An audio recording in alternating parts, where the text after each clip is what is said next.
Welcome to the Ultimate NBA Season Preview. I'm your host, Tenitra Batiste. In this 6-episode series, we'll go around the NBA, getting insight and analysis from all 30 of our Locked On NBA shows with local coverage in a way no one else can. In episode 1, we'll take a look at the top contenders, according to FanDuel: the Boston Celtics, the Milwaukee Bucks, the Denver Nuggets, the Phoenix Suns, and the Miami Heat.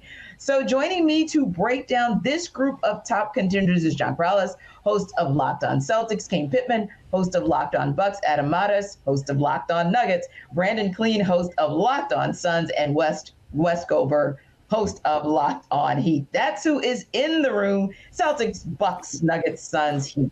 John, we'll start off with you. Do you think that we are missing anyone from this room of contenders? Now, we've got part 2, but do you think anybody's missing from part 1? I mean, do I get to make the Miami Heat joke first? Like what? I think this is the group. We might see. I think a couple of teams kind of work their way in. I'm high on Cleveland. I think they're pretty good. I know the Lakers have jumped in the odds. They think they've had a good offseason, but I think at least 4 of these teams that are here are solidly contenders at this moment. Ooh. Shots fired, everybody.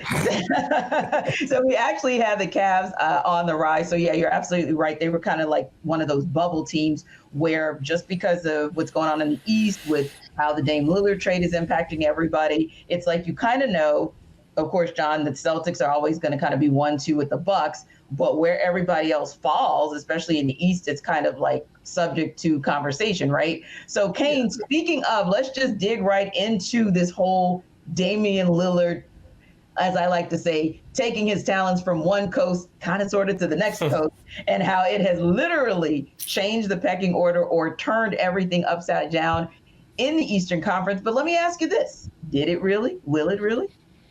The beautiful coast of Lake Michigan you're talking about. Damian Lillard in Milwaukee for winter. I'm sure he's going to love that. And I think for the Bucks, I would push back on some of the conversation about how big the risk is here, based on what we've seen from the Bucks the last couple of years in the postseason, and really their inability to have fourth quarter offense. So I think that this is going to change the Bucks when you look at how he can work in combination with Giannis. Chris Middleton now, as long as he stays healthy, being a third guy on offense, and how that's going to change his dynamic ability to get involved in the half-court offense, which has been a major problem for the Bucks over really the whole career of Giannis. If you think about the point guards that Giannis has had to play with, whether it was Michael Carter-Williams, Eric Bledsoe, and Jrue Holiday to a lesser extent, who actually has shot the ball pretty well in the regular season, but he's not Damian Lillard. So I think, offensively, this is going to change things for the Bucks. I think it does give them the fourth quarter options they just haven't had in the past. So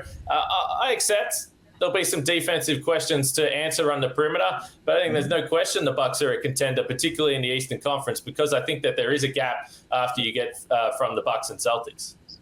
And most people would say the same, but Wes, what would you say? Because unfortunately, the Heat kind of lost out on the Dame Lillard sweepstakes, but that didn't stop the Heat from getting to the finals last year. Will it this year? I don't know if it's going to stop them from getting to the finals, but look, I mean, this is a team. Yeah, they only won 44 games last year. They were the number 8 seed going into the playoffs, but they had that miraculous run, and I think that there's something to build on from there. I actually think that they figured some things out that they had problems with during the regular season, especially on the offensive end when they were able to finally generate points consistently, at least throughout the postseason. So, yeah, you don't get Damian Lillard, but the team returns Jimmy Butler. Bam Adebayo is still there. Eric Spoelstra is still, for my money, the best coach in the NBA. And I know they lost Max Strus and Gabe Vincent. They didn't have great regular seasons last year. And if we're talking about just trying to get into the playoffs as a top 6 seed and avoid the play-in tournament, there's an argument to be made that they're probably going to be better off in the backcourt this time around. They were a bad three-point shooting team last year. They finally sort of reverted up to the mean at the end of the season, which is kind of what got them into that playoff spot in the first place. So, look, I think that there could actually be weirdly a bounce-back regular season for the Miami Heat. Unfortunately, yeah, the Damian Lillard thing was sort of the missing piece in terms of what this team's ceiling probably is. But look, this team has been on the doorstep of an NBA Finals 3 of the last 4 years. I think it would be almost irresponsible not to include them in a group of contenders.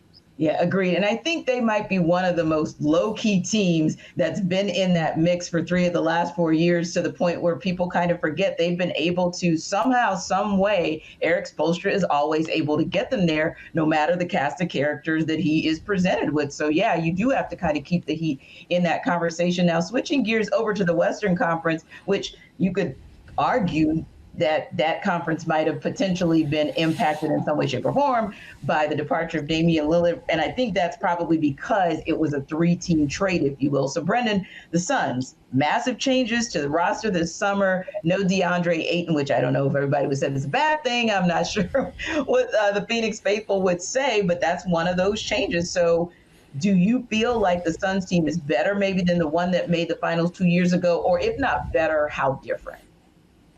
Incredibly different. And yeah, if we spent the time to decide how the Phoenix faithful feel about DeAndre Ayton, I'd just be talking for the whole show. So it is a major inflection point for the franchise, right? He's a number 1 overall pick 5 years ago. Things turned right about after that 2021 run, and he's never been the same player. So they're making a bet that the head coach that they hired in Frank Vogel, the better kind of wing and perimeter defensive depth that they've assembled on the minimum market, and with this trade bringing in Grayson Allen and bringing in Nasir Little, is going to change their roster, change their approach to defense, but be enough to be good enough on that end of the floor to compete with the team that beat them in the second round last year in the Nuggets, or the team that beat them in the finals 2 years ago, which is, of course, the Bucks and what they just did. So this team's going to rise and fall as far as their offense takes them. And I think if you look at it that way, their roster is undeniably better.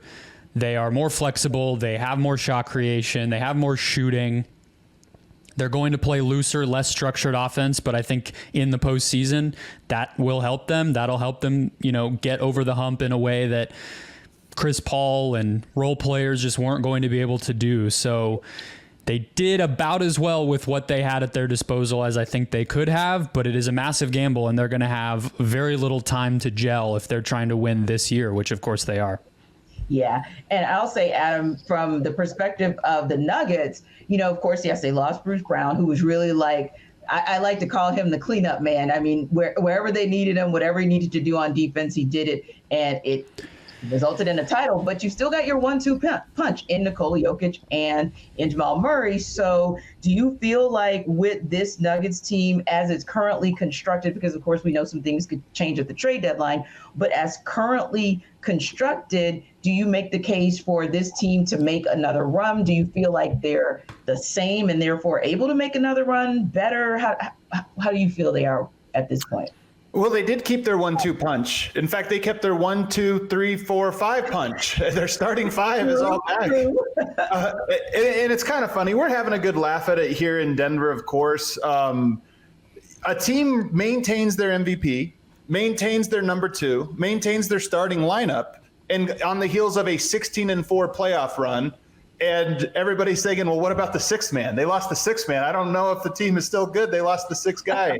Bruce was a really good player. He was actually a major net negative during the regular season, as all of Denver's bench was during the regular season. I think people would be surprised to know that Denver had one of the weaker benches throughout the regular season run. But Bruce acted as a sort of 6th starter. So he was a very important piece for allowing them to be versatile in their rotation. So he's certainly a big loss. But I think that what won Denver a championship this last year was the strength of their starting 5 and how well all 5 of those pieces fit together on both ends of the court. That's still intact. The questions around Denver are they're going to need some player to stand up. I think they need one mystery player at this moment to stand up, whether that's Zeke Naji, Peyton Watson, or Reggie Jackson. One of those guys needs to, become a much larger impact player than they were last season. But to me, those are small questions. The big question most teams want to answer is what's their best punch and what do their main lineups look like? And for Denver, I expect their starting lineup to be better this year than it was last year, just by virtue of they're all entering their prime, not exiting their prime, all 5 of those guys, and they're all getting more and more reps with each other the more they play. Yeah. And I think it's very interesting you say that, Adam, because I think Wes would say the same. I feel like the Nuggets are sort of, and, no pun intended, or don't mean to sound corny, but it's almost like they're the Heat of the Western Conference because they're champions. they have an MVP on their squad, and they've got Jamal Murray is like otherworldly a whole heck of a lot of the time. And like you said, you're returning all your starters, and yet everyone's like, yeah, but the Nuggets, I mean, I don't know if they're going to are they going to contend? So it's amazing to me that these two teams are so still under the radar with what we've seen them do. Obviously, the Nuggets winning the title this year, but also with what the Heat have been able to do in the past several years. But that said, and I want all you guys to kind of chime in on this because I want to hear your thoughts on where you feel your team is relative to making a run. Do you feel like your team is next up as the next team to win the NBA title? Well, I'll start because I think the Boston Celtics can be next up. I think the Celtics are a very theoretical team at the moment. We don't know how Kristaps Porzingis is really going to fit, how Derek White is going to fit as the point guard, the starting point guard, how Joe Mazzulla is going to be with one full season to actually full off season to plan assistants that he hired last season. He got the job about now. Right? Like this is about the time he got, oh, by the way, you're the head coach, go. And that's a very difficult spot to be in. So the Celtics have a lot of things that can go right, a lot of things that can go wrong. And that makes their floor probably surprisingly low, but also makes their ceiling championship level. And if you get Porzingis and he can be like the zone buster, and if he doesn't have to have as many touches as he used to, and if he can be a rim protector, and if he can find a way to use everybody creatively, the Celtics are actually in a position to match up well against everybody because you can go big and you can go small, and you can put out a pretty good lineup with Jayson Tatum at center. You can put out a pretty good lineup with Kristaps Porzingis and Robert Williams. I think that's going to be your starting duo. You could even throw Al Horford out there if you want to go super, super big and play a 2-3 zone with three monsters back there. You can do a lot of different things if everybody stays healthy, if everything goes right. So I think the Celtics, even though, Milwaukee got Damian Lillard and they clearly there's the buzz about Milwaukee. I think the Celtics, again, providing that things go right, can match up against just about anybody and can morph their approach to kind of match up well against whomever they're playing. Coming up, more on why these teams are all contenders, but first, this show is sponsored by BetterHelp.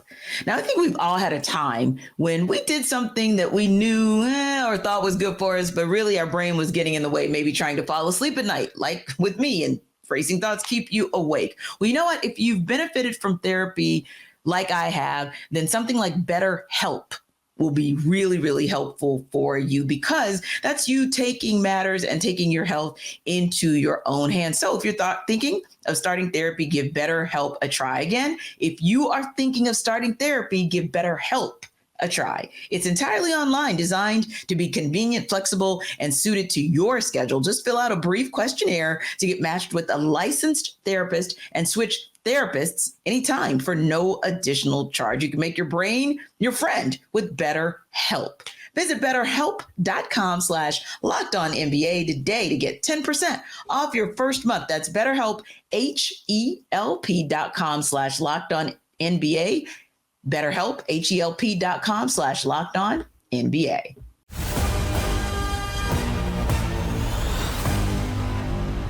I think the Celtics, it's been interesting because if you look at the Bucks and the Celtics who have played each other in multiple postseason series over the last few years, the two guys that have been frustrating for Bucks fans have been Marcus Smart and Grant Williams, and they're both not there.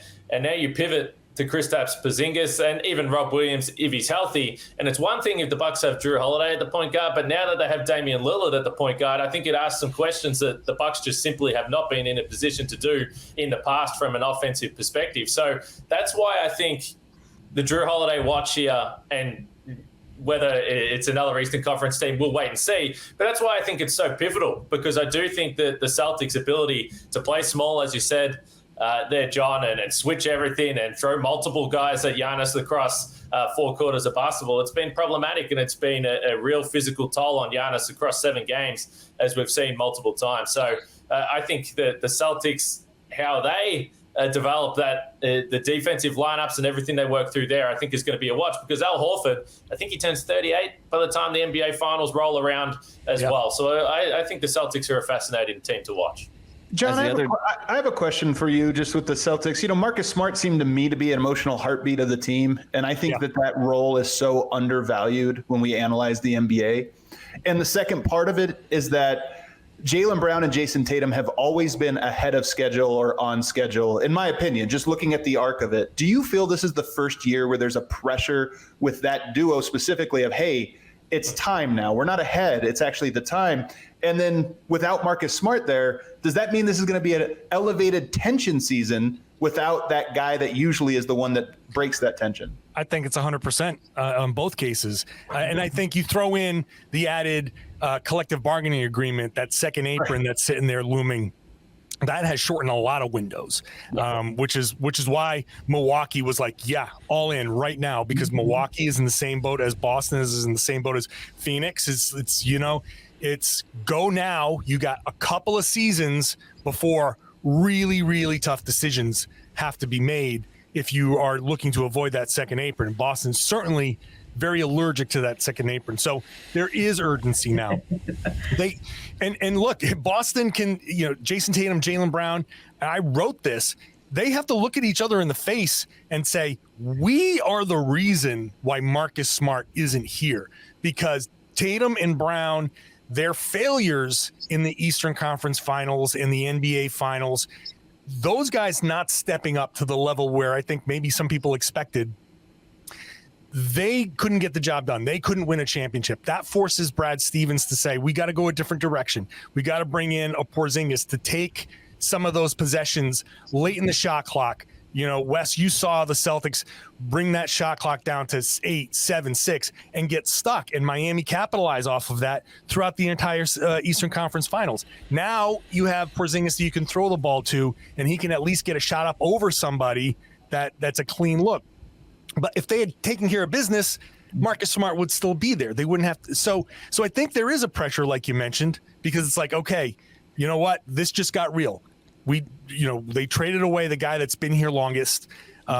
It's all on us, and there's no one to hide behind in the locker room either. Marcus was the guy that stood up and called people out. He was the one in the media that wasn't afraid to call people out. Now it has to be these two guys. There's no one left. Al Horford will do it in spots, but he's the OG grandpa in the back. He'll pipe up when he needs to.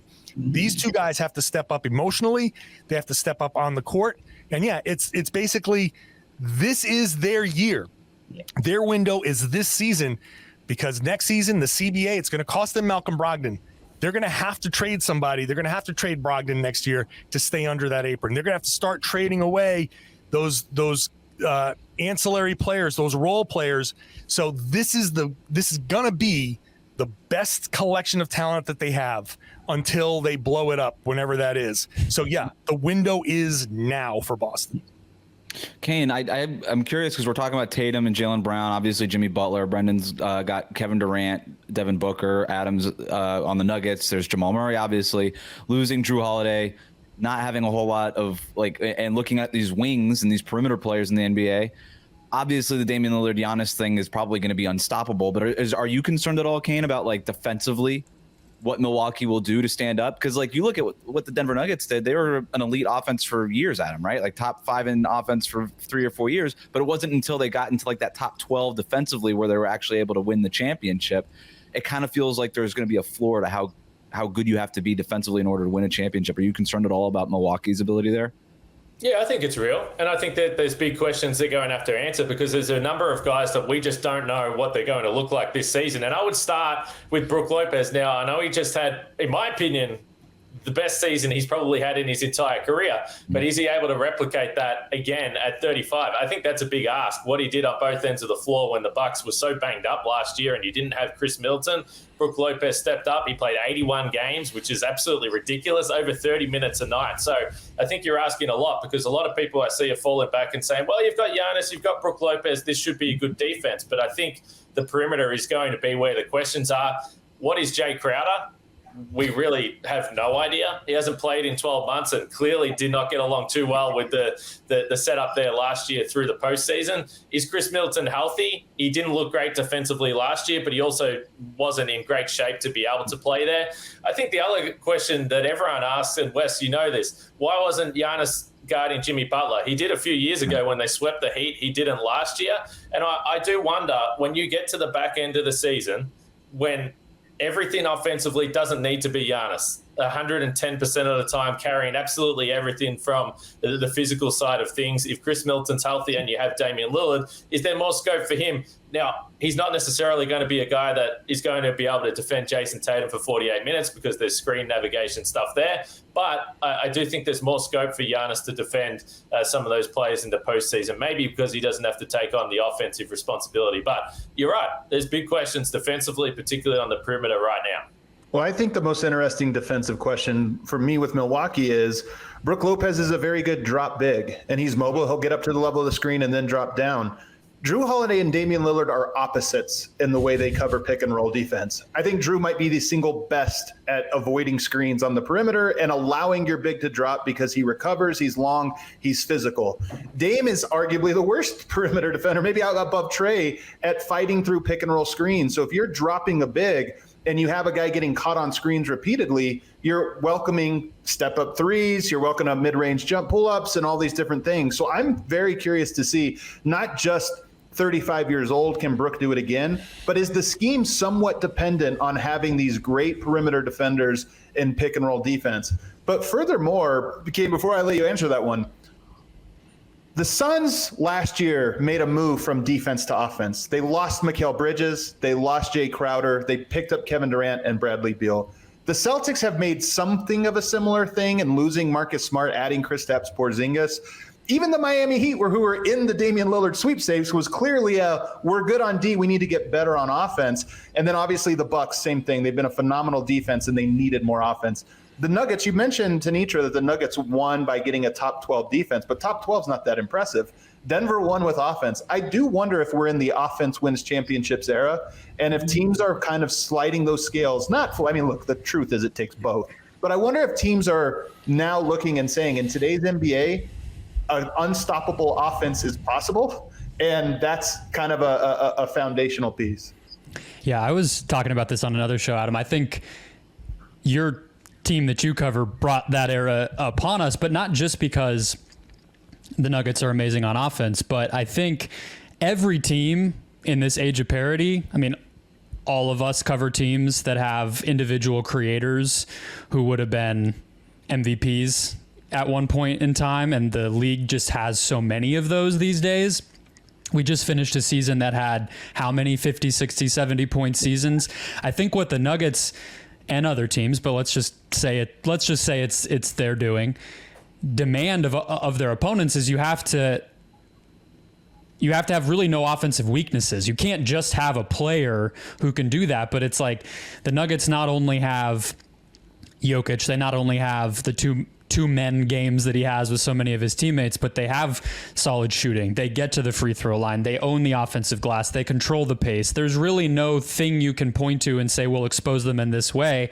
A lot of the time it's try to punish Jokic defensively or, create turnovers or whatever, these smaller things. So I think that it's a lot of teams realizing, like, the Suns, okay, Devin Booker's great. Chris Paul's a great orchestrator, but somehow being top 10 and being the best offense Booker's ever been a part of, that's actually not enough. We actually need to have even more than that in place. We need to improve the shooting. We need to have more actual one-on-one shot creation. So I think that all of these teams are a great example of that realization that all these front offices are having, that it's like, you can't even just have like one dude. You kind of need two or three plus a lot more.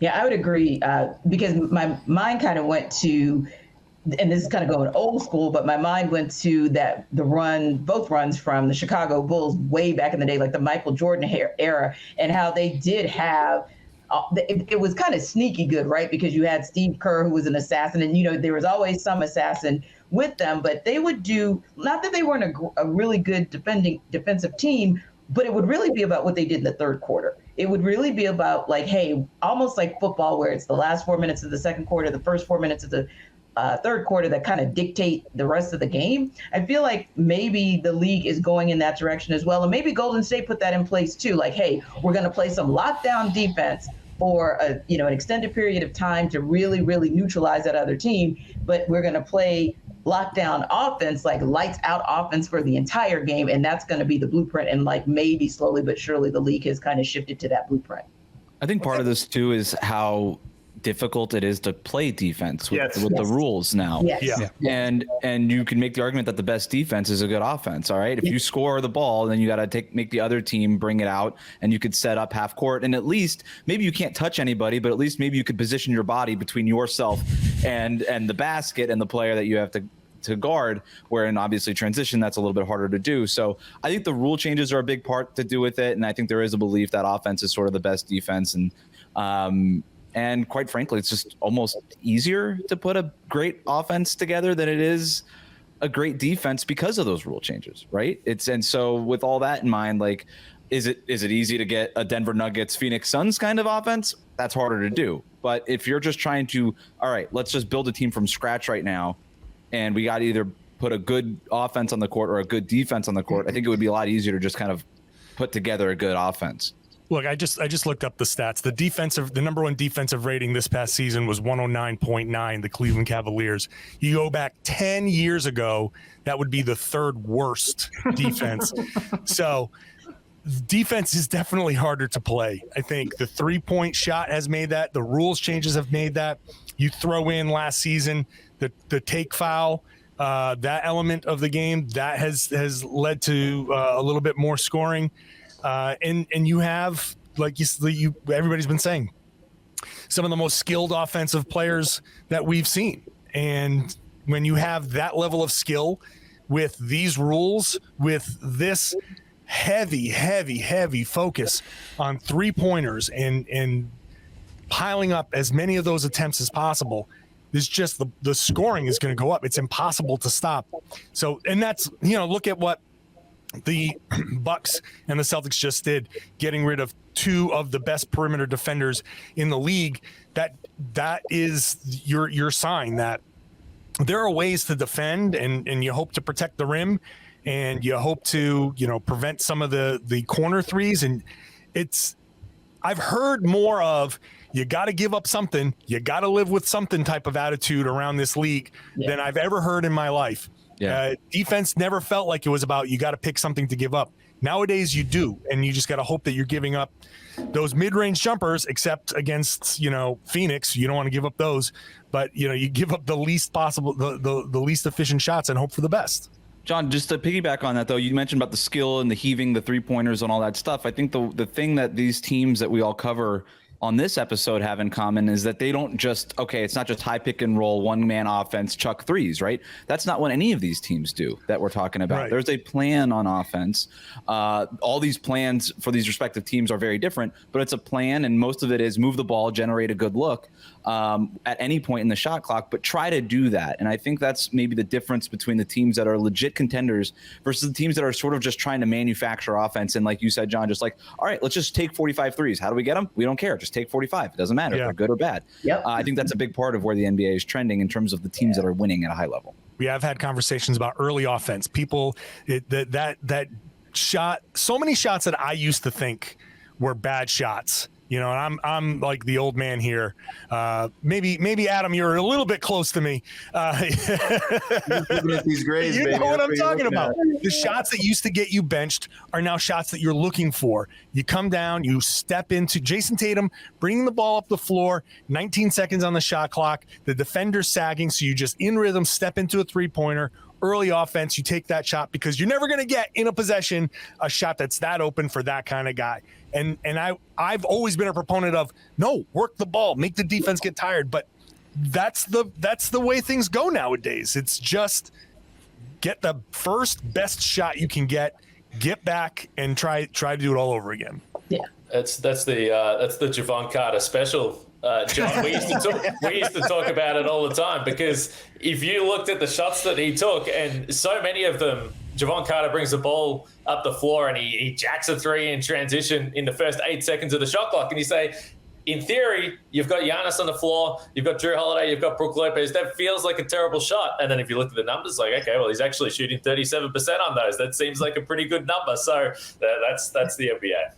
Coming up, how does the Jrue Holiday trade affect the Celtics? That's next. But first, snap into action this NFL season with FanDuel, America's #1 sportsbook. Right now, new customers get $200 in bonus bets guaranteed when you place a $5 bet. That's $200 in bonus bets, win or lose. If you've been thinking about joining FanDuel, there's no better time to get in on the action. The app is so easy to use. There's a wide range of betting options, including spreads, player props, over-unders, and more. So visit FanDuel.com/lockedon and kick off the NFL season. FanDuel is the official partner of the NFL. And listen, you can visit FanDuel.com and include their money lines, their props, so many opportunities there. And look, the NFL season is a great example of a topsy-turvy season where you probably need some good insight to help you to make the right bet. So again, visit FanDuel.com/lockedon and kick off the NFL season with the official partner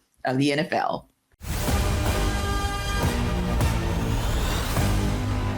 All right, John. So as is the case in the world of the NBA, movement happens slowly, and then all of a sudden it picks up with a frenetic pace as it did in the last week. So we saw the 3-team trade, and now we see kind of the after effects of that, right? So we get word Sunday afternoon from multiple sources that All-Star guard Jrue Holiday is now heading to Boston in a trade from Portland.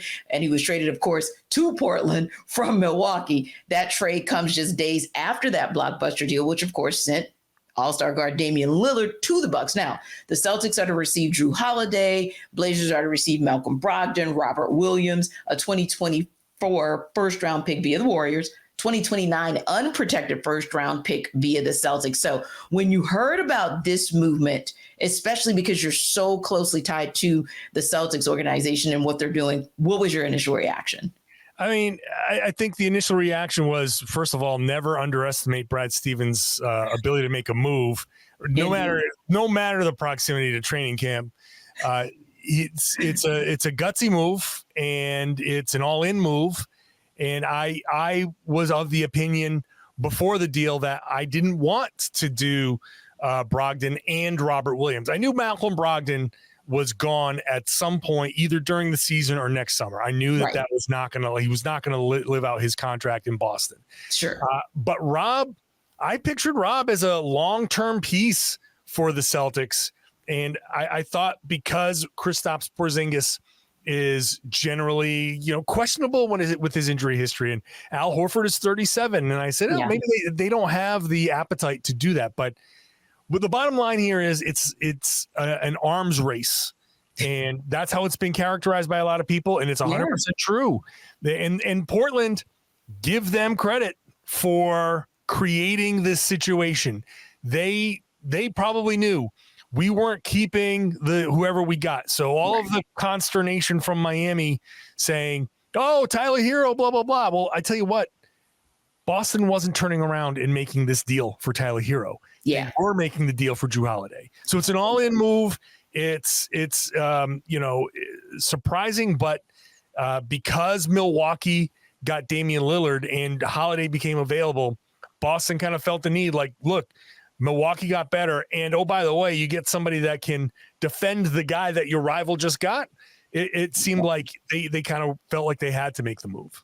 Yeah, I think so. And I think there are a couple things you said there, and I agree. It is a race, an arms race by any means necessary. This is sort of the shift that we've been seeing in the NBA for the last several years, not just the concept of the big three or even in some cases the big four, but how you actually get to the big three or the big four. So to me, it's like an interesting chess match, if you will. And I think we were all wondering when the next move was going to be made, but I don't think any of us kind of saw it coming, because you and I even spoke about this during our preview and talking about your reaction to the Celtics, to the Bucks getting Dame Lillard. And now here we are just on the heels of that, talking about what we're going to do with the Jrue Holiday move. Yeah. And I thought, my biggest fear was Miami gets Holiday. Yes, I thought the same, John. And it's like, wow, Holiday actually would be a better fit in Miami than, obviously Lillard's the better player, but man, that's such a great fit in Miami. I thought they had a chance. And look, that's another reason why Boston probably felt like they had to make this move. It's not the reason you make the trade, but it's also a nice side effect that Miami, a rival, doesn't get somebody like that. That Philly, a rival who is in disarray, doesn't get a player like that. Boston was like, it's us, it's Milwaukee. Milwaukee made their move. Boston's playing chess. They make their move. And they're doing their best to make sure that two teams are at the top of the East and they're separating themselves. So looking down the landscape of the East, that's another reason why Boston felt like, the price is high, but look, you got to do it. Yeah, you absolutely do, because we talked about that during the preview as well. Like, the Eastern Conference is very interesting in that you literally have those same three that we keep talking about. It's the Bucks, it's the Celtics, and it's the Heat. And every now and again, someone else jumps into the conversation, Raptors or Bulls or even the Sixers. But like you said, disarray, injury, resetting that isn't as bold or courageous as what the Celtics and the Bucks have done now get you to this point where it really kind of feels like it's a two-man race, at least on paper. We'll see what the season actually dictates. Want to real quick talk about something else that you just mentioned, John, and that was the missing piece and what that actual piece will be. So when you look across the landscape of what the Celtics roster now looks like, what the depth chart looks like, if you will, do you feel like Jrue Holiday is that missing piece to potentially get them back to the finals and then get them back to winning a title? It's funny. I think the missing piece is there are a bunch of missing pieces that they've tried to fill, right? Because at the beginning of the offseason, Kristaps Porzingis was a missing piece because the Celtics were they needed somebody to take the pressure off of Tatum and Brown, late game situations, fourth quarter situations, where they can now dump it into a guy who can score, who can post up smaller guys and get a good shot off. So that was a missing piece. Then Milwaukee makes a move. You're like, oh, damn, now we have another missing piece. So right. Jrue Holiday is that particular missing piece to fix what you need against a Damian Lillard. So if Milwaukee does something else, which they might be out of moves, but whenever somebody else makes a move, Boston has to sit there and say, do we have to do something else? And I still think that they are still a little thin at this point on paper on the bench. So we'll see how the season, the preseason progresses, how November progresses. The Celtics will take a look at their bench depth, but I can easily sit here and say there is another missing piece, and he's supposed to be on the bench, and we don't know who that is yet. So it's just a constant kind of flow of it's like plugging the holes in the dam. Oh, plug that one. Now there's water here. Got to plug that one. Yeah, and you kind of have to decide which one, if you can't plug them all, which one is the most important to plug, and then kind of rank them 1, 2, 3. And in a league where 3-point shooting takes so much precedence, Jrue Holiday is probably the plug that you need more than anything, just to give a little bit of that spark on offense, because we know he can score at will sometimes, but it's more defensively what he can do, especially not minding guarding on the wing. But that brings to another point that you made. Then you look on the inside, and we know the game slows down and there's more action and activity on the inside as you get deeper into the postseason. Robert Williams was maybe the shocker, maybe the head scratcher in this entire deal, because like you said, Al Horford is 37. Kristaps Porzingis can play center if needed, but you also have to look at the durability there. So are you concerned about the fact that the Celtics decided it was okay to part ways with Robert Williams? Yeah, I am. I'm not going to lie. And, Robert Williams is one of my favorite guys to talk to in that locker room. So maybe I'm a little bit like, oh, man, that sucks. But he's been so key for them. But the question for him is always when healthy. There are a couple of factors here, with Rob. One is Boston has all his medicals. They know exactly what he's been dealing with, and they know exactly how healthy he's potentially going to be moving forward. So maybe that played into it. I also know that the collective bargaining agreement is this season is kind of like the go for it season. We've seen Phoenix load up. We've seen now Milwaukee load up, and now Boston's loading up. Because all of the very punitive second apron rules don't fully kick in until next season. Right. This is everybody's go for it year. And I'm telling you, between the finals, the draft, and July 1st, that normally quiet period is going to be super, super busy as teams try to make a bunch of moves before this calendar year ends. So Boston probably felt like we've got to go for it too, because once the rules change, we're stuck. Yes. And so that made it so Rob, there were always going to be hard decisions made once that new CBA fully kicked in. So Rob is one of the first casualties. Grant Williams was one of those casualties. Yes. The Celtics have had to make tough decisions already. So it sucks to lose Rob. He's an impact player, especially on the defensive end. Yes. It puts a lot of pressure on Porzingis to stay healthy and be that rim protector. The Celtics probably need another big, but as Brad Stevens said at Media Day, you got to pay a price to get something, and that was the price. Now, one of the things I wanted to ask you guys as well, just before we wrap up, is kind of looking at your team individually, as that team has kind of shifted itself. And the good thing is that each of these teams has, in some way, shape, or form, had a shift. But I want to know from your perspective, how that shift has impacted your team, or is there anything that you feel puts you, hey, if we don't have this go right, or hey, if that goes wrong, then maybe we're not the contender that we thought we were? My team had quite a bit of change. I mean, I think a lot of it is just predicated on can the risk that they took bringing in a maybe less imaginative offensive coach and hiring Frank Vogel, combined with how the Suns filled out their role player depth, can that make up for what is not going to be a very high ceiling defensive team? Can they be good enough? Because, people can talk about the fit of the stars. The offense is going to be great. I think the players fit pretty well. So can the young athletic wings that they brought in, can the center rotation they've cobbled together, can the head coach's scheme hold together enough that their scoring can win them enough games to win 4 playoff rounds? I think that's what it'll be for the Suns. I'm glad you mentioned a new head coach, Brendon, because we got this far and we didn't mention a new head coach for Milwaukee as well. So they already had major change before they went ahead and did this Damian Lillard trade, and Terry Stotts they brought in. Obviously, the relationship with Damian Lillard there. So I think there's going to be questions. But the other thing that the Bucks have done, and it might be to John's point earlier in the show about the fear of the second apron and what does this mean for the cap stuff, the Bucks actually completely changed the back end of their roster and started buying these second-round picks and bringing in these young players. They're hopeful that Marjon Beauchamp can be a player. They got Ty Washington on a 2-way contract, Andre Jackson Jr., someone there as well. And I think that they're hoping that they've got these 5 young guys on the roster, and one, maybe 2 at best of them become guys that can play over the next couple of years, because they know that the crunch is coming with roster flexibility. But one thing they did do, they had a decision with Jrue Holiday to make next offseason, or Jrue Holiday had a decision to make. And if he didn't sign on with the Bucks, they were going to be in major trouble. So that's the other thing this Damian Lillard trade has done. It's extended the window to at least the next 2 seasons. So the Bucks are against the clock. New head coach, new look roster, but they got 2 seasons. I think despite of the lack of moves, the Miami Heat are also on the clock, right? Jimmy Butler turned 34 this summer.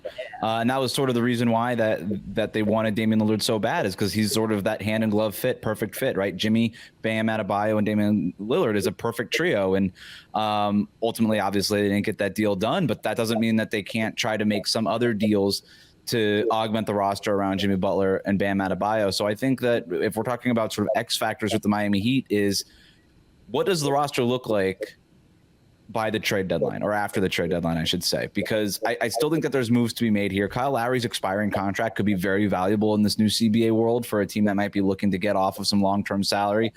They obviously still have the draft picks that they didn't use in a Dame deal. They have Tyler Hero right now on the roster. We'll see if he'll come back and be happy, or if that's something that they're looking to explore in terms of trading him. So I think that the Miami Heat are a unfinished product as we sit here today, and the goal for them is the goal that it always is. It's like, can we go win a championship? And I think there's a lot of obvious motivation to improve the roster, even though they haven't quite done it yet. I think for Denver, the thing that's really interesting about the season that could create a positive variance for Denver is Jamal Murray. Such a unique player. I think in the regular season, you'd probably have him as about the 35th best player in the NBA, somewhere around there. I mean, he's really good, but never been close to an all-star, let alone an all-star. Then you get to the playoffs, and he's probably a top 12 player. This second time, for him at least, second time in a row that he has been an all-star caliber player. To me, he's the most interesting thing about Denver. I think he is more the player he is in the playoffs than the player he's been in the regular season, disguised a little bit by injuries and the rhythm of his career. But to me, that's the most interesting thing about Denver. I think their floor is very good, but as we saw last year. But this might be the Jamal Murray breakout year. I think people in Denver are expecting it, a big leap from him, which sounds crazy, but I think people are expecting it. And that's what creates the interesting variance for Denver this year. Yeah, it's interesting. And listening to you guys, I feel like, and of course, we've got another group of contenders that we'll talk about as well, but this definitely seems like that group of contenders. But with that said, I feel like as many moves as there have been made, we don't know how these players are going to gel. We don't know. And just as you mentioned, Kane, with a brand new coach moving away and moving on from Mike Budenholzer, how that's going to impact what the Bucks are able to do. There's some very intriguing storylines and some variables that as the season wears on, we'll really kind of figure out who has the clearest and the cleanest path to the NBA Finals and to a title. But yeah, I think the word Brendon used earlier, we might not think that way because you think about a Dame Lillard making that big move to the Bucks, and you think about everything that the Nuggets have done to stay pat with their starting five. But I think there's still more parity than maybe we give credit for, especially at the top, because there may be some moves or some lack of moves that keep the competition going. So I'm very interested to see what happens. This group of contenders as well as our other group of contenders. So I appreciate you guys. It's been so awesome hearing you guys just give us all of this amazing information and just giving us kind of a snapshot of what I think is going to be an awesome NBA season. So that'll do it for episode 1 of the Ultimate NBA Season Preview with our first round of contenders presented, of course, by Prize Picks. And to find out where all of the NBA teams land this season, check out Locked On NBA, and you can get all 6 episodes of the Ultimate Season Preview. We'll see you.